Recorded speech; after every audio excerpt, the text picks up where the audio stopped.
revenons quand même sur l'événement d'hier et la dernière décision de la Réserve fédérale américaine, dans l'attente de la décision de la Banque d'Angleterre tout à l'heure. Franklin Pichard est à mes côtés en plateau, directeur général de Kipling Finance. Bonjour et bienvenue Franklin. Bonjour Greg. Oui, commentaire, comment est-ce que... Bon, je disais, la communication devient peut-être un peu plus subtile de la part de Jérôme Powell. Il y en a un peu pour tout le monde. Le marché, visiblement, a été quand même un peu déçu de la tonalité dure, toujours, du discours de Jérôme Powell. Oui, c'est ça. D'abord, le marché a bien accueilli la nouvelle. On a vu les marchés qui aussitôt progressaient. Et puis, derrière, il a calmé le jeu en disant, oui, effectivement... il y aura une réduction dans la hausse, mais elle sera plus longue. Alors, on parle de quoi? On parlait de 4,50 avant sur les taux. On parle maintenant de 5 et peut-être même au-delà. On verra. Mais j'ai du mal à comprendre cette surréaction des opérateurs depuis hier soir aux États-Unis et en Europe ce matin, même si en Europe on est quand même beaucoup plus nuancé. On l'évoquait pour d'autres raisons, mais c'est vrai qu'on traverse toutes sortes de choses et on voit qu'il y a une résilience des marchés européens dans les vagues successives de mauvaises nouvelles ou de chocs auxquels nous participons. Et de voir que malgré tout, l'indice, par exemple, au mois d'octobre, l'indice phare parisien a merveilleusement bien progressé. Mais pour finir sur la Fed, oui, je pense que les marchés vont réaliser Jérôme Powell n'a rien dit d'autre que ce à quoi il fallait s'attendre. Et s'il avait fait le contraire, il aurait réduit à néant tout ce qu'il a mis en place depuis le mois de mars. Donc je pense que c'était tout à fait prévisible. Il ne pouvait pas s'exprimer autrement, au risque de voir à nouveau l'inflation repartir, la consommation repartir de son côté. Bref, c'est vrai que il est dans un cycle de redressement et il ne pouvait pas l'interrompre et dire autre chose que ce qu'il a dit. Ouais. On aimerait qu'ils nous disent que le travail est fait, job is done, mais non, c'est exactement l'inverse qu'il nous dit. Le travail n'est pas terminé et pour l'instant, au-delà de 3 à 6 mois, c'est difficile de savoir effectivement quel niveau de restriction monétaire sera suffisant pour ramener l'inflation à 2%.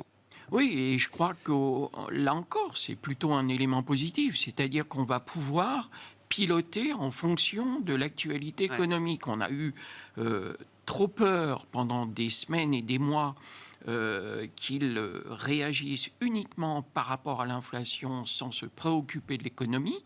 Ce biais qui est adopté hier laisse supposer que cette dominante ne sera plus exclusive, mais que ce sera une composition de l'environnement dans lequel on évolue et des nécessités qui sont les siennes de combattre l'inflation, et que ce mixte permettra de piloter de façon plus fine au mois le mois et le temps qu'il faudra la hausse des taux. Moi, je trouve que c'est plutôt un bon élément et je pense que les marchés qui restent...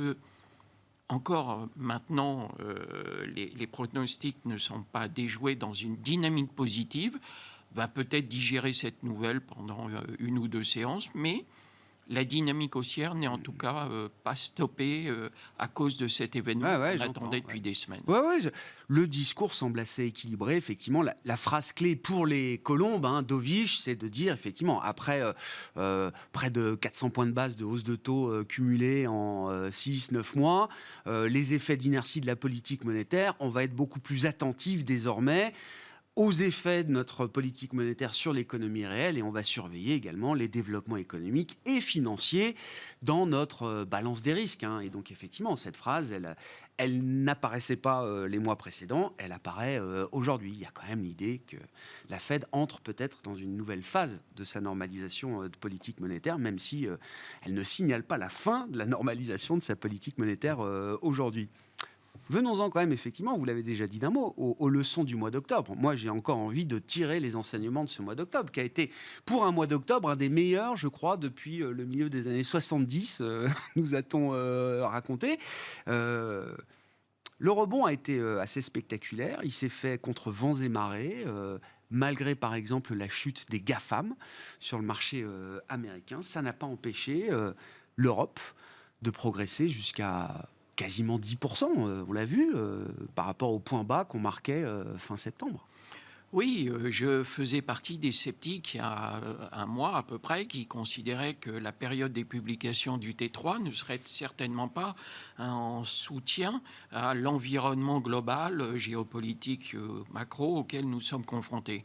Et puis, bis repetita, on a fait, dans une moindre ampleur bien évidemment, mais on a fait un petit peu le scénario de cet été. C'est-à-dire que les publications, finalement, ont été globalement plutôt bien accueillis par la communauté financière, avec des résultats qui ont été supérieurs aux attentes. On n'a pas eu tant que ça, finalement, de discours inquiétants de la part des entreprises sur leurs perspectives. Au contraire, on a eu un équilibre entre celles qui révisaient, d'autres, au contraire, qui confirmaient, voire qui revoyaient à la hausse leurs perspectives. Et donc, ce mix fait que les marchés se sont très bien comportés. Ça valide une des idées que nous répétons régulièrement, c'est il ne faut pas être en dehors du marché, parce que la hausse du mois d'octobre, qui était entre 8 et 9%, c'est pas neutre. Il n'y a que 5 valeurs dans le CAC 40 qui ont terminé en territoire négatif, plutôt les valeurs technologiques. On avait ST Micro, on avait Dassault Systèmes, et puis non conforme à la règle, on avait L'Oréal et Capgemini. Et puis sinon, on a eu des rebonds fracassants. Ah oui. Le terme n'est pas très malin, mais Airbus a progressé de 25%, Alstom a progressé de plus de 23%, Safran a progressé de 18%, ou Total Energy a progressé de 16%. Après, derrière, vous avez un peloton d'une dizaine de voitures qui font plus de 10% de performance. Ça va de la Société Générale, en passant par Carrefour, AXA, Veolia, etc., Vinci. Et donc, on a vraiment sur les grandes valeurs, les grandes blue chips, sur lesquelles nous ne cessons de marteler chaque fois, allons là où il y a de la visibilité, ne prenons pas le risque d'aller sur des valeurs peut-être un peu moins solides en ce moment, qui réservent des mauvaises surprises. Moins liquides aussi, soit peut-être. moins liquides, soit à cause de leur propre publication, soit qui subissent des comparables qui ne leur sont pas favorables. Et donc là, on est véritablement, en étant sur des grosses capitalisations, avec une visibilité qui est quand même un peu meilleure. Et on le voit, on peut avoir des bonnes surprises comme ce mois d'octobre, et ça pourra peut-être se répéter à l'avenir. Du coup, on voit des investisseurs qui se réintéressent à des secteurs alors qui avaient été à nouveau mis à terre ces derniers mois. Le secteur bancaire en Europe était revenu sur des niveaux de valorisation extrêmement faibles.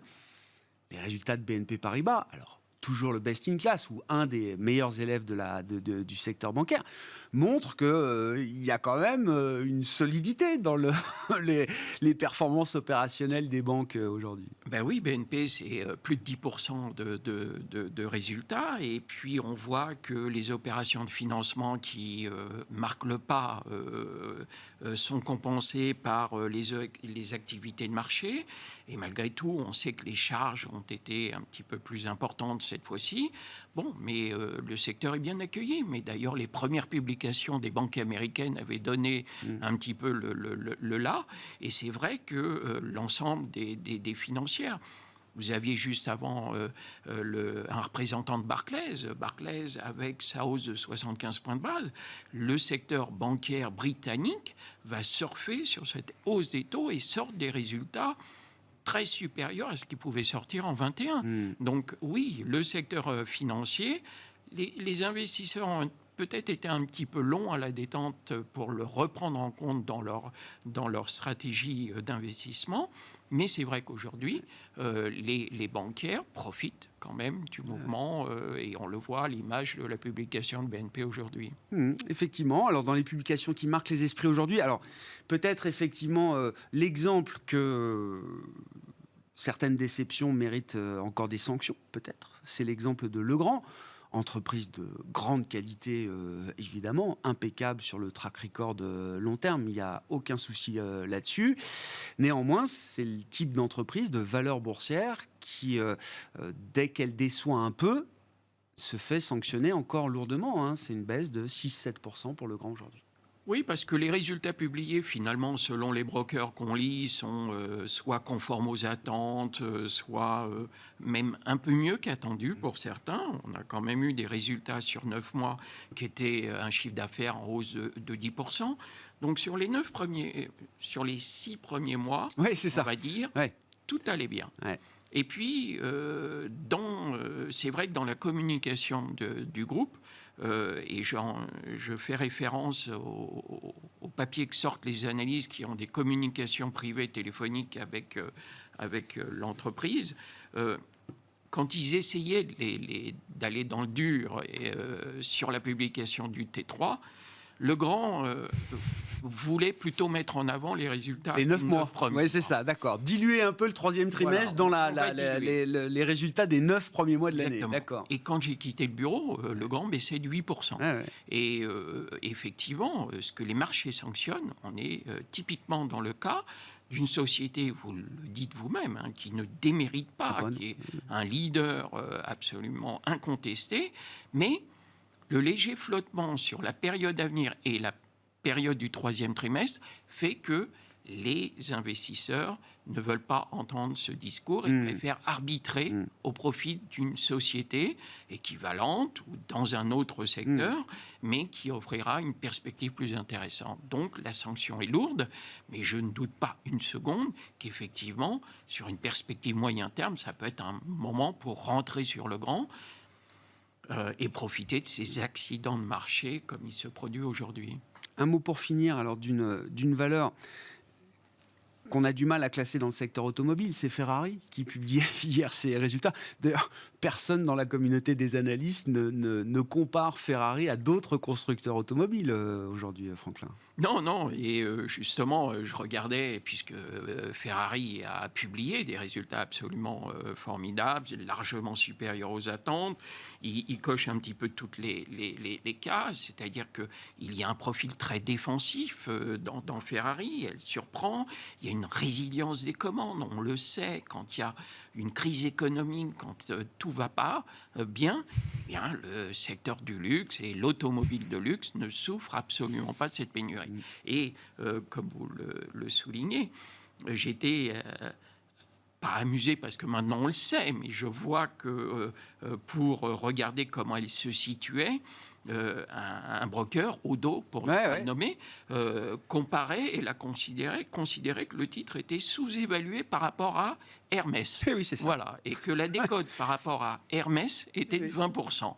Donc voilà, c'est un petit clin d'œil qui méritait d'être appelé auprès des investisseurs qui comprennent pas toujours pourquoi un titre automobile est valorisé, oui. Valorisé. Et on a été même un peu pris à contre-pied sur le succès de Porsche qui a été introduit maintenant il y a quelques semaines et qui, après un départ légèrement incertain, finalement est très très bien reparti ensuite.